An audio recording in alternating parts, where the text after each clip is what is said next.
যে দীর্ঘ প্রায় 54 বছর যাবৎ আমি এলাকায় এই বাসাতে বেড়ে উঠেছি এবং 38 বছর রাজনীতির সাথে সম্পৃক্ত। ভোট দেওয়ার আগে আপনারা প্রার্থী হিসেবে আমার সম্বন্ধে যদি একটু আমার যারা পরিচিত বা আমাকে যারা চিনেন রাজনৈতিক অরাজনৈতিক সামাজিক তাদের থেকে জানবেন যে বিগত দিনে আমার রাজনৈতিক কর্মকাণ্ড ব্যক্তিগত কর্মকাণ্ডে কারো অবদান হয়েছে কিনা বা আমি মানুষের পাশে ছিলাম কিনা বা উপকার করার চেষ্টা করেছিলেন।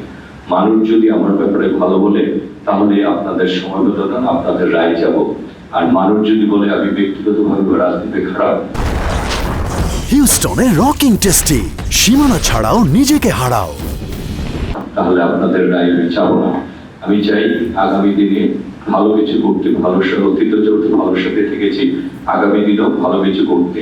আমরা যেহেতু নাগরিক সুবিধা বঞ্চিত, সে কারণে আমাদের এই উন্নয়নগুলি প্রয়োজন। বিগত সময় এলাকায় অনেক উন্নয়ন হয়েছে, সেগুলি ধারাবাহিকতা রক্ষা করতে চাই।